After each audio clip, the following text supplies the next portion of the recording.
સુરતમાં નાના બાળકો સાથેના અત્યાચારોમાં કેસમાં વધારો થઈ રહ્યો છે ત્યારે મૂક બધિર બાળકી અને તેની નાની બહેન ઘરેથી નીકળી ગઈ હતી. બંને બાળકીઓને શોધવા પોલીસના 50 કર્મચારીઓએ શોધખોળ આદરી હતી. કાપોદ્રામાં ભરવાડ ફળિયામાં રહેતા રવિભાઈ કુનાઈભાઈ મુખિયા પરિવારમાં પત્ની અને 3 દીકરાઓ સાથે રહે છે. પતિ પત્ની બંને મજૂરી કામ કરી પરિવારનું ભરણ પોષણ કરે છે.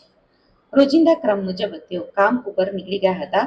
ઘરે બપોરે આવતા 12 વર્ષની મૂક બધિર દીકરી અને 4 વર્ષની દીકરી ગેરહાજર હતા. આથી ચિંતિત માતા પિતાએ આસપાસ તપાસ કરી પણ ક્યાંય મળી ન હતી. આથી પોલીસનો સંપર્ક કર્યો હતો.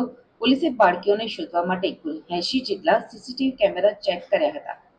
સતત 4 કલાકની ભારે જહેમતના અંતે બંને ગુમ થયેલ બાળકીઓ સરથાણા ગિરિરાજ હોટલની સામે ખડસદ રોડ ખાતેથી સહી સલામત મળી આવી હતી. ત્યારબાદ બંને બાળકીઓને પોતાના માતા પિતાને સોંપવામાં આવી હતી. શ્રમજીવી દંપતીએ પોલીસનો આભાર માન્યો હતો.